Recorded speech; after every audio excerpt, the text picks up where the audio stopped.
Con la victoria de Roe versus Wade, la iglesia cristiana se ha alegrado mucho y en muchos sectores evangélicos hay una actitud de triunfalismo.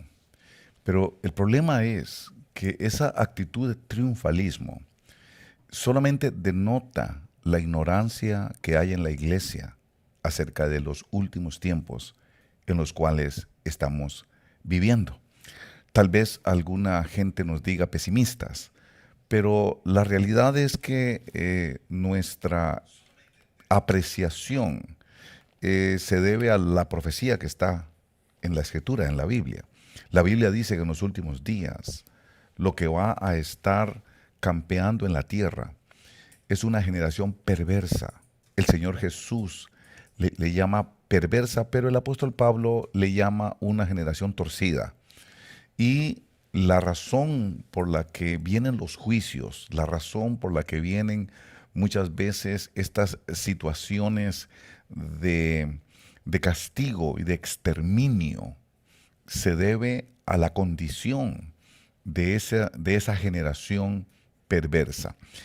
Es importante que entendamos esto porque creemos muchas veces que con una victoria como esta, que mucha gente dice o se imaginan que es una gran victoria, esto del aborto, eh, la, eh, la declaración o el dictamen de la Corte Suprema de Justicia en cuanto al aborto, que tiene revuelto a todo el mundo en este momento. Ahorita están todos los sectores de la generación perversa están protestando y están haciendo grandes escándalos. Y lo tremendo es que muchas veces no entendemos que tiene que ser así. Iglesia de Cristo, tiene que ser así. El libro de Primera de Corintios, en el capítulo 4, en el verso 1, nos está diciendo que esto es un misterio, porque dice ahí que todo hombre nos considere como siervos de Cristo. Y dice, y administradores de los misterios de Dios. Y si nosotros vamos a ser administradores de los misterios, tenemos que entender qué son esos misterios. Y esto que le está pasando a esta generación, esta rebelión que hay, que no es únicamente el asunto del aborto, por eso les digo que se trata del reflejo de la ignorancia en muchos sectores de la iglesia. No es solamente el asunto del aborto, la batalla apenas está comenzando, la batalla apenas empieza. Todo esto se debe a que hay un misterio de Dios operando en esta generación. Por eso ellos no entienden. Hay un misterio del Señor y ese misterio consiste en que no entiendan. Muchas veces leemos los pasajes en donde el Señor Jesús habla de las parábolas y dice que el propósito de las parábolas es que no entiendan. Los discípulos le decían y le preguntaban, ¿por qué les hablas en parábola? ¿Por qué no les hablas de una manera directa? Y él les decía, es porque está escrito que en parábolas abriré mi boca y te revelaré los enigmas, dice. No sea, ahí está diciendo, no sea que entiendan y que se arrepientan y que yo tenga que perdonarlos. O sea que todo esto revela que es un misterio de Dios, es un poder de Dios que opera en esta generación perversa, haciendo que no entiendan. Ahora, ¿por qué Dios hace eso? Esto lo podemos encontrar fácilmente en el libro de Segunda de Tesalonicenses. Mientras usted lo busca, le voy a explicar. Lo que sucede es que está profetizado que el mundo se va a volver enemigo de Dios. El mundo se va a levantar en una rebelión contra Dios. Y la razón es esta, un misterio. Y por eso les explico que un misterio es un poder, una fuerza que hace que ellos no entiendan. Es como el misterio del endurecimiento de Israel. Ese misterio consiste en que Israel, habiendo predicado al Señor, habiendo anunciado al Señor, habiendo profetizado al Señor, cuando el Señor vino, ellos no lo entendieron. Ellos no reconocieron el tiempo de la visitación del Señor. El tiempo que profetizaron ellos no lo lograron entender porque había un misterio, y Pablo lo explica diciéndole el misterio del endurecimiento de Israel, y dice que es un endurecimiento parcial. Ese endurecimiento consiste en una falta de entendimiento, pero no es porque son tontos, no es porque haya un espíritu de estupidez en ellos, no, es porque ese misterio hace de manera sobrenatural que no entiendan, que no comprendan, que viendo no vean y oyendo no oigan ni entiendan. Por eso qué interesante es cuando el Señor Jesús dice, el que tenga oído para oír, que oiga. ¿Qué quiere decir eso? Que hay muchos que no tienen oído, que teniendo oído no oyen, que teniendo oído oyen pues no entienden. Bueno, ¿y por qué Dios hace eso? Aquí está la respuesta. Y eso es lo que le quiero decir a usted en parte el día de hoy. Aquí dice que es un misterio que se llama el misterio de la iniquidad. Y eso es lo que está operando en esta gente. El misterio de la iniquidad. Dice, porque el misterio de la iniquidad ya está en acción. Estoy leyendo 2 de Tesalonicenses, capítulo 2, verso 7. Dice, porque el misterio de la iniquidad ya está en acción, solo que aquel que por ahora lo detiene, lo hará hasta que él mismo sea quitado de en medio. Y entonces será revelado ese inicuo. Y el inicuo está hablando del anticristo. Dice, a quien el Señor matará con el espíritu de su boca y destruirá con el resplandor de su venida. Inicuo cuya venida es conforme a la actividad de Satanás, con todo poder y señales y prodigios mentirosos y con todo engaño de iniquidad. Quiero pararme en la expresión engaño de iniquidad. El misterio de la iniquidad consiste en el engaño. El misterio de la iniquidad consiste en negar la verdad. Y dice aquí con toda, dice iniquidad conforme a la actividad de Satanás con todo poder y prodigio mentiroso, verso 10, y con todo engaño de iniquidad. Para los que se pierden, dice, porque no recibieron el amor de la verdad. Esto quiere decir que Dios les da un poder engañoso. Lo confirma el verso 11. Dice, por esto Dios les enviará un poder engañoso para que crean en la mentira. En eso consiste el misterio, en que viendo no ven y oyendo no oyen. Esta generación perversa, Dios la tiene bajo el poder de un misterio que se llama el misterio de la iniquidad. Y ese misterio los tiene engañados creyendo en la mentira, y la razón es porque no recibieron el amor de la verdad. Acuérdese que el Señor Jesucristo declaró, yo soy el camino y la verdad y la vida. Nadie viene al Padre sino por mí. Entonces esto está explicándonos con claridad que el misterio de la iniquidad opera en los que rechazaron, en los que no recibieron el amor de la verdad. Dice el verso 11, por eso Dios les enviará un poder engañoso para que crean en la mentira, a fin de que sean juzgados todos los que no creyeron en la verdad.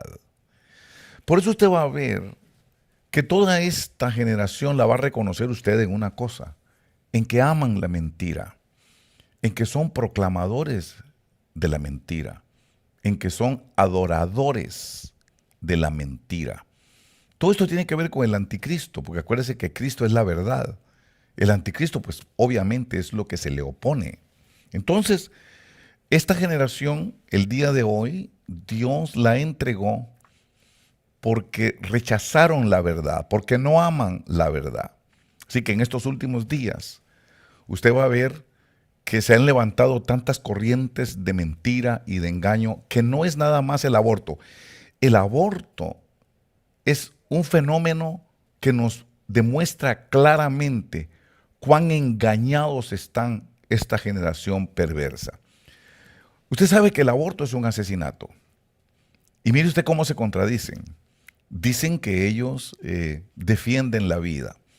Dicen que ellos son defensores de la vida del planeta, de la vida de los animales, de la vida de los árboles, de la vida de cualquier cosa. Pero a la misma vez son los proclamadores del aborto. Y el aborto es un asesinato, porque un aborto es asesinar una vida que está ahí, terminar con una vida. Usted sabe muy bien que el proceso de la vida comienza en el momento de la fecundación. Eso es lo que ellos no quieren aceptar. Ellos no sé qué es lo que les pasa, es el misterio, que no pueden aceptar la verdad. ¿Cuál es la verdad? Que la vida comienza en el momento de la fecundación. Y usted ve que están en contra de la pena de muerte, usted ve que están en contra de la guerra, usted ve que están en contra de un montón de cosas que significan la terminación de la vida, pero están a favor del aborto. Eso es una contradicción entre ellos mismos, ellos no lo pueden ver. El aborto es un asesinato, simple y llanamente es un asesinato. Y ¿saben qué interesante es esto? Que ser una persona abortiva, ser una persona pro aborto, es una persona pro muerte, es una persona que está a favor de la muerte, que proclaman la muerte. Pero como ellos están engañados, ellos creen en la mentira. Ellos creen en la mentira y ellos están creyendo que proclamando la muerte, están proclamando la vida. Esta es la generación que a lo malo le llaman bueno y a lo bueno le llaman malo. Esa es esta generación. Ahora, es interesante que entendamos la recomendación del Señor Jesús. A usted y a mí, que somos hijos de Dios. El Señor Jesús nos deja una recomendación y yo no me canso de repetirla porque sé que es la respuesta para la iglesia de este tiempo. Lamentablemente, tengo que reconocer que la iglesia está dormida. Lamentablemente, las enseñanzas que en años anteriores alimentó y amamantó a la iglesia son enseñanzas a destiempo. Son enseñanzas que lo que han hecho es adormecer a la iglesia. Es importante que entendamos eso. Jesús nos dice de los últimos días. Él nos está diciendo que serán como los días de Noé y que será como los días de Lot. Usted lo puede leer allá en el libro de Lucas, en el capítulo 17, del verso 26 al verso 28. Dice que será como los días de Noé y como los días de Lot. Cuando vemos el asunto de los días de Noé y de Lot, nos damos cuenta que el Señor Jesús nos dejó ahí dibujado el diagrama de cómo salir victorioso en los últimos días, cómo la iglesia, cómo los hijos de Dios pueden salir victoriosos en los últimos días. Y a eso es lo que queremos apegarnos nosotros y eso es lo que queremos enseñar. Cuando Él dice que será como los días de Noé, me está diciendo, vaya, fíjese lo que pasó en los días de Noé. Cuando Él dice que será como los días de Lot, me está diciendo en otras palabras, vaya y estudia a Lot para que vea qué fue lo que pasó, porque lo que pasó con Noé y lo que pasó con Lot es lo que nos va a pasar en este momento. Entonces podemos ver algo muy simple en los días de Noé y los días de Lot. Y lo simple es de que lo que se salvó fue la familia. Me está diciendo, al buen entendedor, se supone que no hay que tener dos dedos de frente para entender el mensaje.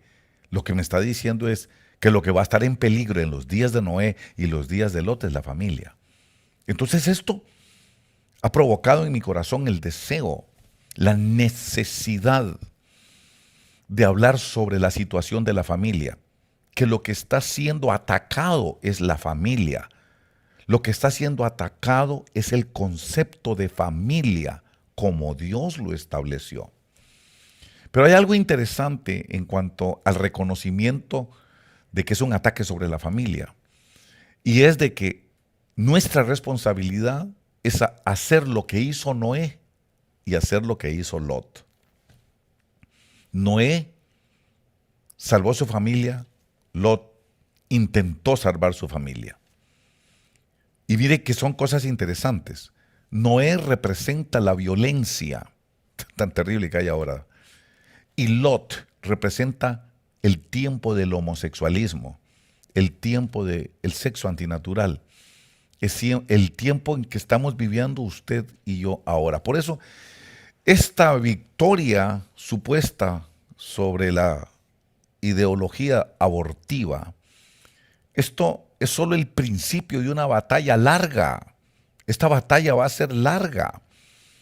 Esto apenas empieza. Por eso, cuidado con el triunfalismo. Ojalá que la iglesia despierte. Ojalá que la iglesia salga de su letargo. Lamentablemente el Señor Jesús nos dijo que la iglesia va a estar dormida. Él profetizó que la iglesia va a estar dormida en la parábola de las 10 vírgenes. Nos dice que las 10 vírgenes, que la totalidad de la iglesia, se durmieron. Justo antes de venir el Señor, se durmieron. Por eso hoy la iglesia está dormida. Y yo le digo con el respeto que me merecen todos mis compañeros pastores y los verdaderos siervos del Señor. Todo esto se debe a la predicación pretribulacionaria, lo que tiene a la iglesia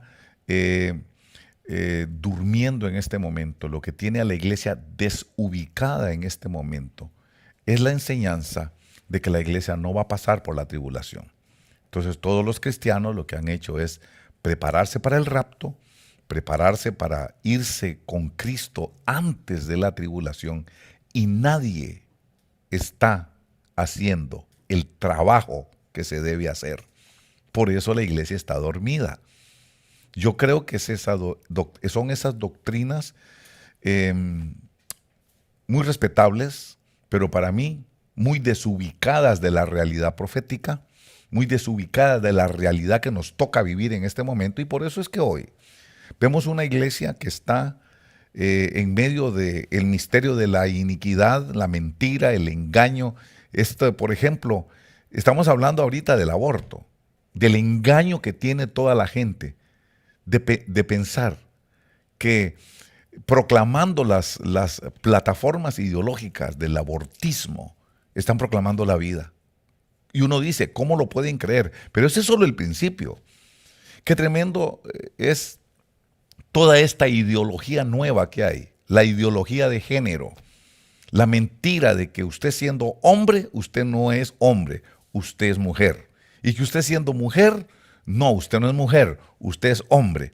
Y la mentirota, usted no es ni mujer ni es hombre, usted es una cosa. ¿Entiende? Usted es no binario. Todo esto es negar la realidad. Mire, si usted nació varón, ahora ya no le dicen que usted es varón. Ya le están prohibiendo a los doctores que pongan si es male or female, si es varón o es mujer. Ya no lo puede decir. Ya no pueden llenar eso. Es la negación de la verdad. Obviamente la biología desde el nacimiento nos dice si una persona es varón y si una persona es mujer. Pero como lo que está campeando ahorita es la mentira, entonces toda esta generación perversa cree en la mentira, pero es porque sobre ellos está operando un misterio. Ellos no pueden ver la verdad aunque la tengan enfrente. Por eso viene la negación de la verdad. Y estoy hablando de situaciones como las nuevas ideologías de inclusión. Usted ahora va a oír ese lenguaje rarísimo, ser inclusivo. Vamos a incluir a los pedófilos. ¡Qué tremendo! Para ellos ya la pedofilia no es un crimen, no es una falta, no es una violación de niños. Para ellos la pedofilia ahora es una orientación sexual, como lo es el homosexualismo y como lo es el lesbianismo. Por eso ahora hay que incluir a los pedófilos. Por eso uno dice, ¿y cómo es posible que estén tan ciegos? Bueno, es porque hay un misterio operando en ellos. Viendo no ven y oyendo no oyen, porque rechazaron la verdad, porque se hicieron enemigos de la verdad. Por eso es que Dios hace que crean en la mentira, porque son una generación incrédula. Bueno, ¿qué debemos hacer? Lo que quiero decirle a usted hoy es lo que nos enseña el apóstol Pedro en Segunda de Pedro, si quiere ir a su Biblia, Segunda de Pedro, en el capítulo 2. Pedro nos está enseñando el camino que debemos hacer hoy como iglesia de Cristo. Segunda de Pedro, por favor. Segunda de Pedro en el capítulo 2, dice el verso, vamos a leer desde el verso 4 en adelante para agarrar el contexto. Dice así: porque si Dios no perdonó a los ángeles cuando pecaron, sino que los arrojó al infierno y los entregó a fosos de tinieblas reservados para juicio, si no perdonó al mundo antiguo, sino que guardó a Noé, un predicador de justicia, con otros 7, cuando trajo el diluvio sobre el mundo de los impíos. Dice ahí que guardó a Noé. Dice aquí que lo guardó, verso 5, guardó a Noé, un predicador de justicia. Eso me llama la atención. ¿Por qué dice ahí un predicador de justicia? Al leer el pasaje, me doy cuenta de que la razón por la cual Dios salvó a Noé y a su familia es porque Noé era un predicador de justicia. Es más, dice algunas versiones, pregonero de justicia. En alguna versión leí que decía heraldo de justicia. Quiere decir que Noé estaba haciendo un trabajo para Dios. ¿Estás tú haciendo algún trabajo para Dios? Para que Dios no solo te salve a ti, sino que salve a tu familia. Porque dice que por eso lo menciona, por causa de que estaba pregonando la justicia, dice ahí que Dios lo guardó. ¿A quién? Al predicador de justicia. Y guardó al predicador y a su descendencia, que eran 7.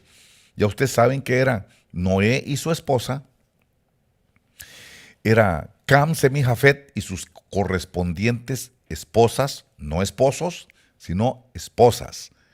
¿Por qué? Porque Noé era un pregonero de justicia. Y eso es el punto que le quiero decir el día de hoy. Ser pregonero de justicia. ¿Cómo podemos ser pregoneros de justicia? ¿Qué es la palabra de justicia? ¿Por qué? Porque eso es lo que me va a salvar a mí y a mi descendencia. Ser pregonero de justicia, ser un heraldo de justicia, ser un predicador de justicia, ser un enseñador de la justicia. Y mire usted qué interesante. Cuando se cerró el arca, los únicos que pudieron entrar era el pregonero de justicia y su descendencia. No entró nadie de afuera. No entró ninguno de los que estaban afuera en el mundo, entraron. Quiere decir que él predicó y predicó, pero no le hicieron caso. ¿Quiénes le hicieron caso? Los únicos que eran su familia, su descendencia. En nuestro caso, somos familia todos los que tenemos el Espíritu Santo de Dios. Somos familia.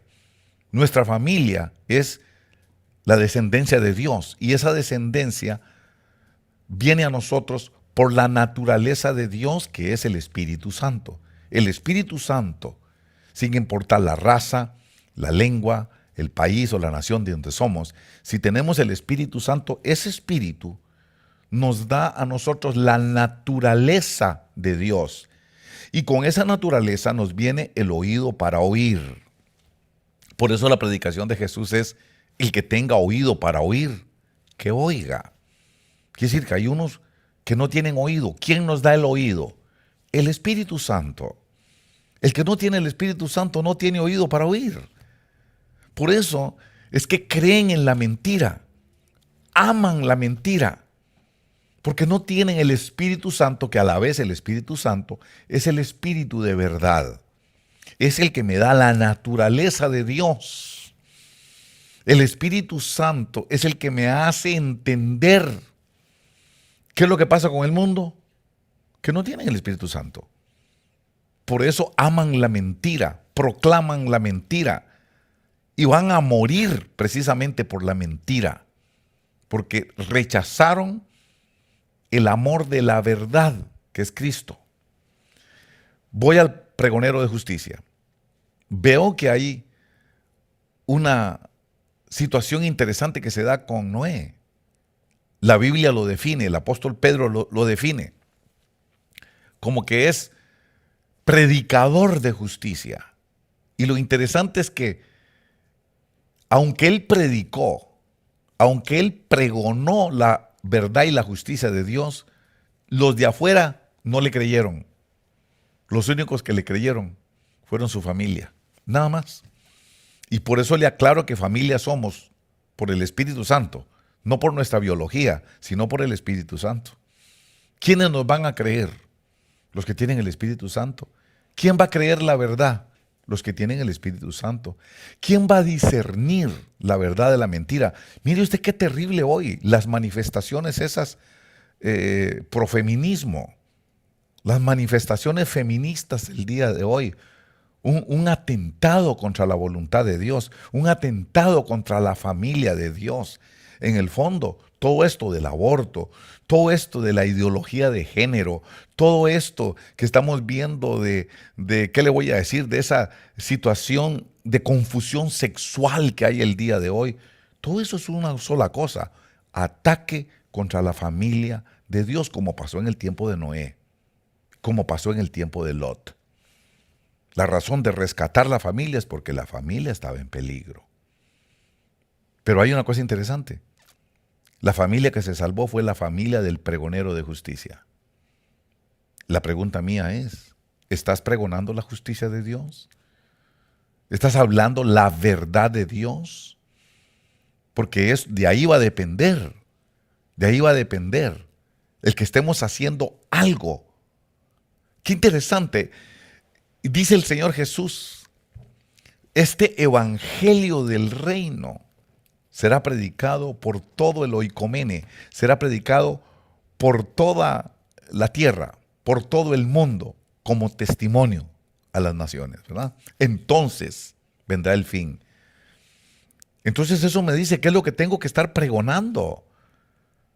¿Cuál es la justicia? El pregonero de justicia tiene que estar pregonando una justicia. ¿Y cuál es la justicia? ¿Qué es la justicia de Dios? La voluntad de Dios.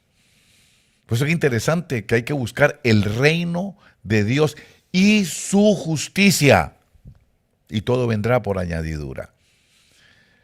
Qué interesante ver que en el pregón de justicia de Noé se salva la familia.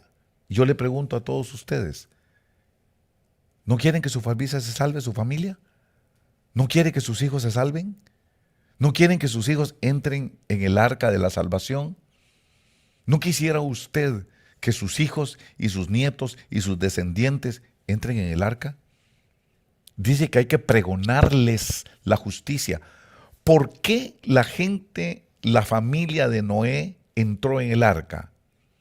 Porque aceptaron el mensaje de la palabra de Noé.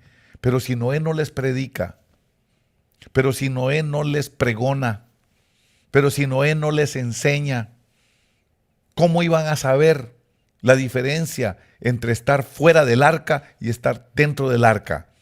Entre ser salvo y entre irse a condenar con el diablo. ¿Cómo van a saber la diferencia si no se les enseña?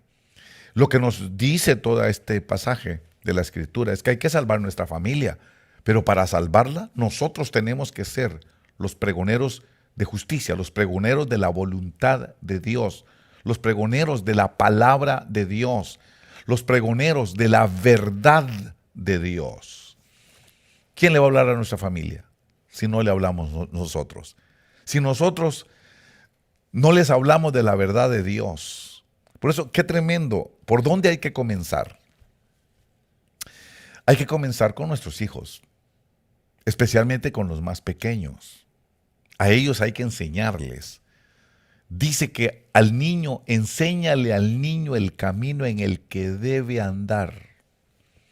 Y aun cuando sea viejo, no se apartará de él.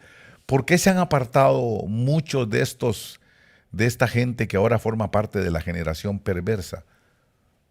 Porque los padres no les hablaron del Señor. Porque los padres le dieron un mal ejemplo.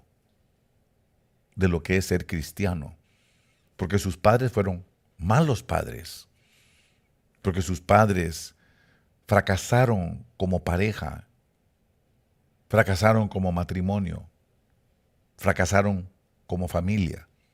Eso se llama disfuncionalidad, porque fueron padres disfuncionales, parejas disfuncionales, y las parejas disfuncionales producen familias disfuncionales, familias sin amor, familias sin afecto, familias de divorcio, familias donde no hay el amor de Dios.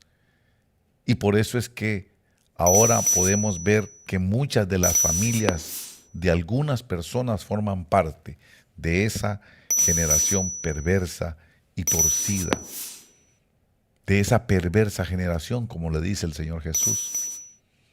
Pero si usted me está escuchando a mí el día de hoy, de todas maneras tenemos que hablar con ellos.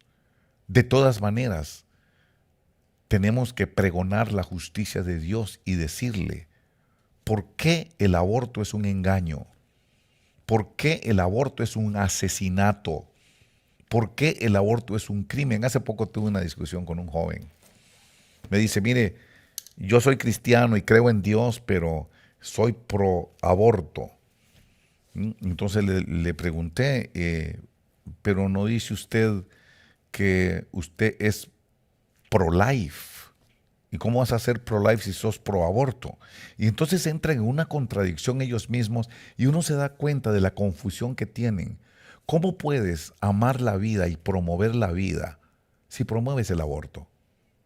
No se dan cuenta que abortar es cegar una vida. ¿Ve? Dígale a la gente la verdad, dígale a sus hijos la verdad. Es cierto, el problema de el aborto tiene una doble responsabilidad. No solo la mujer es responsable del embarazo, el hombre también. Si no quieren abortar, tienen el derecho de hacer con su cuerpo lo que quieran, pero no cuando ya la mujer esté embarazada. Y tienen que ponerse de acuerdo los dos. No es solo responsabilidad de la mujer. El aborto no es solo responsabilidad de la mujer que realiza el aborto. El que la embarazó también tiene responsabilidad. Hay responsabilidad compartida, tanto del hombre como de la mujer. La mujer tiene el derecho de hacer con su cuerpo lo que quiere. ¿Qué quiere decir eso? Déjeme explicárselo. Cualquier mujer puede hacer con su cuerpo lo que quiere. Claro que sí. ¿Qué es su cuerpo? Bueno, su pelo, ¿qué le voy a decir? Sus cabellos, sus pestañas, sus glúteos. Ella puede ponerse silicón por donde quiera, pintarse como quiera, arreglarse como quiera. Ese es su cuerpo. Puede saber si tiene o no tiene relaciones sexuales con quien quiera. Pero en el momento en el que la mujer queda embarazada, ese fruto de ahí, ese embrión de ahí, ese ya no es el cuerpo de la mujer. Ese ya es, genómicamente, es un cuerpo separado. Es una vida diferente a la vida de la mujer. La mujer no tiene el derecho de matarlo. ¿Cómo es posible que estén gritando en contra de la pena de muerte y maten un niño solo porque no se puede defender? Ese pequeño cuerpecito que está ahí ya tiene ahí el código genético. Ahí tiene toda la potencialidad genética, como lo he venido explicando en los últimos días. Ahí ya es una persona nada más que se está desarrollando, pero genéticamente es perfecto. Ahí viene toda la programación genética. Ahí hay vida independiente. Genómicamente no es el cuerpo de la madre. Obviamente no es el cuerpo del padre tampoco. Así que ninguna madre tiene el derecho de asesinar a su hijo. Y ninguna sociedad debería de aceptar el aborto. Ninguna sociedad. Porque tienen leyes para proteger la vida de la gente. Y, oiga, proteger la vida, pero la matan en el aborto. Es contradictorio, pero es porque son una generación perversa y torcida. Una generación que Dios la entregó para que crean en la mentira, porque rechazaron la verdad, porque aborrecieron la verdad, porque son enemigos de la verdad. ¿Y por qué son enemigos de la verdad? Porque tienen una naturaleza de engaño y de mentira. Dígale, enseña a sus hijos. Por eso, enséñale al niño el camino en el que debe andar. Y aun cuando sea grande, no se apartará de él. Yo creo que usted tiene que abordar los problemas que están pasando hoy. Si usted no les pregona la justicia, si usted no les dice la justicia, ¿quién se las va a decir? Y esa es la única manera. Y Dios tiene que honrar su misma palabra, porque entonces dejaría de ser Dios. Si usted pregona la justicia, Dios le va a dar la victoria. Si usted habla la verdad, Dios le va a dar la victoria. Si usted se convierte en mensajero de la verdad, enseñando cuál es la mentira para que distingan la derecha de la izquierda, Dios va a honrar su palabra. Y Dios te va a dar la victoria. Vas a poder salvar a tus hijos. Vas a poder salvar a tu familia. Creo yo que una de las cosas importantes es hacerse escuchar de los hijos. Y mucho le voy a decir hoy. Los hijos muchas veces no oyen a sus padres porque han sido malos padres.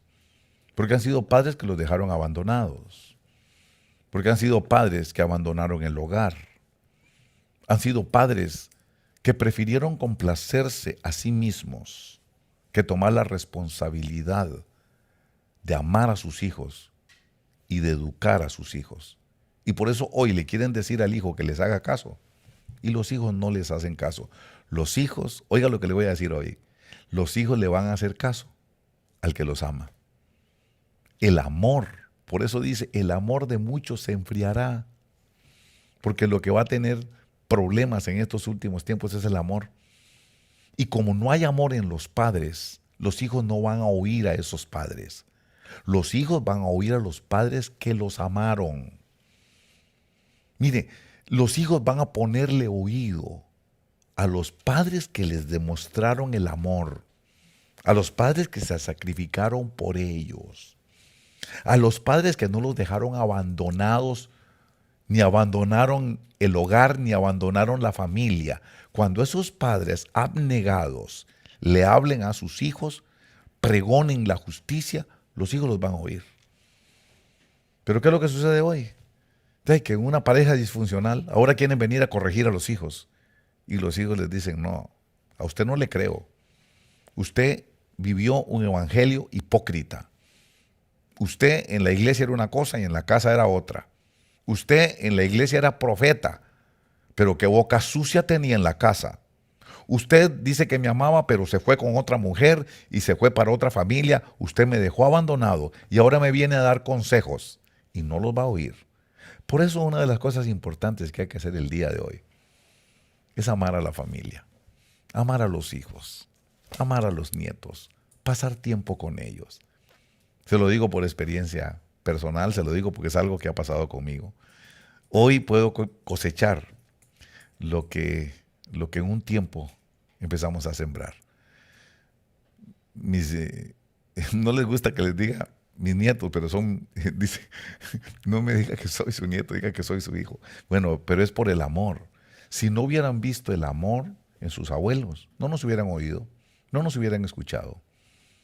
Por eso qué bonito es sentarme hoy a conversar con ellos, que ya son mayores de edad, que ya son mayores de 18 años, y poder conversar con ellos, y poder compartirles, y poder decirles.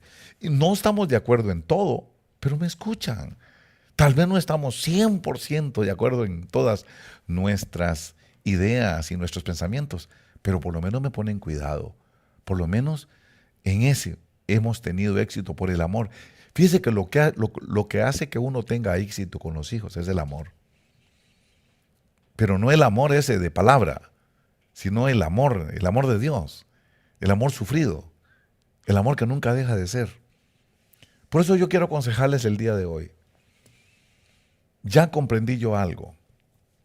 Entendí que es el amor lo que les va a abrir el oído a nuestros hijos cuando les lleguemos a hablar de la justicia de Dios, de la voluntad de Dios, de lo que Dios quiere hacer,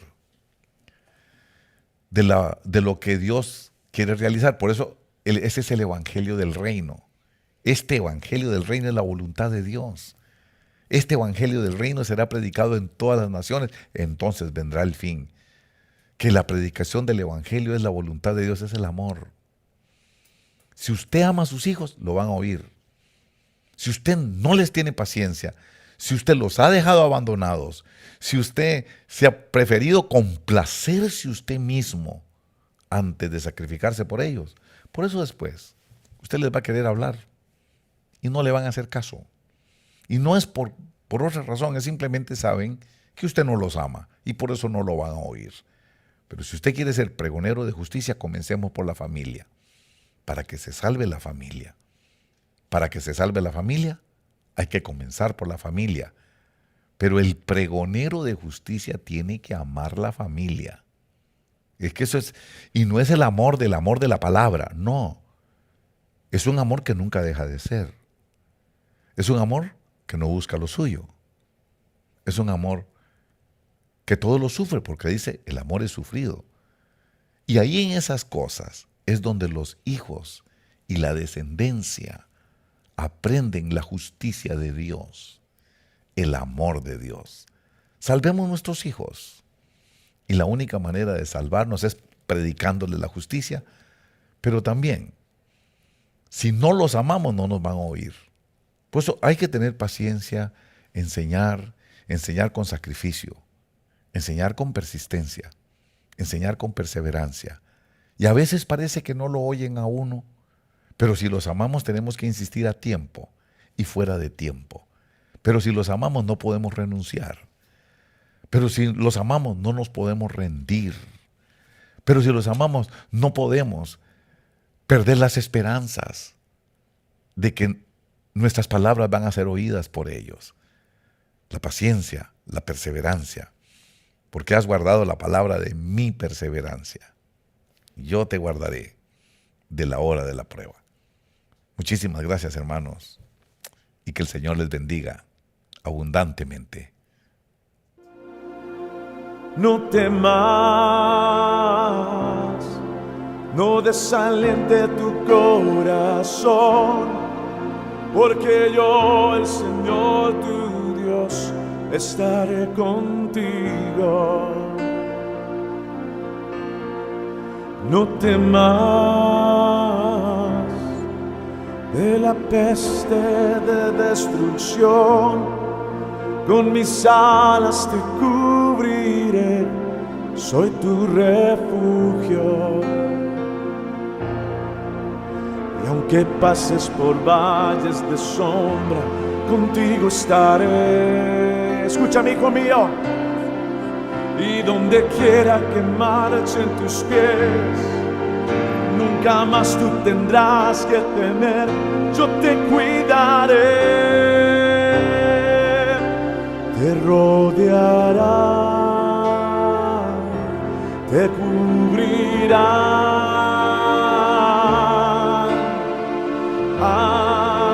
ángeles en este lugar, te cuidarán, te guardarán,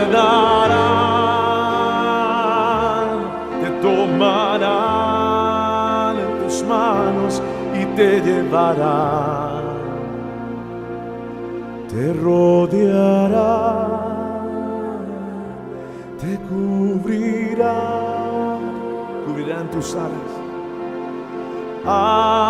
ángeles en este lugar, te cuidarán, te guardarán, te tomarán en sus manos y te llevarán.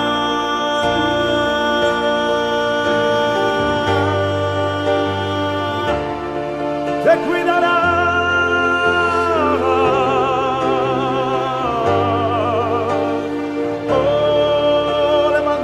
Y adora a Dios que te cuida.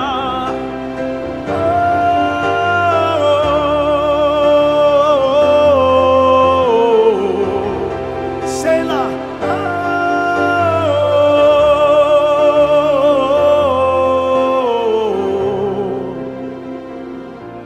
Hay ángeles en este lugar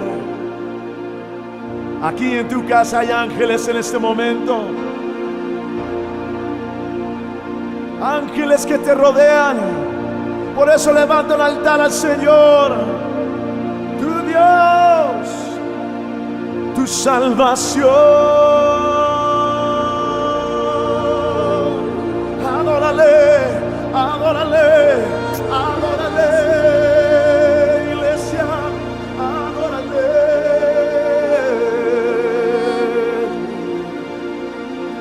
Dile aleluya.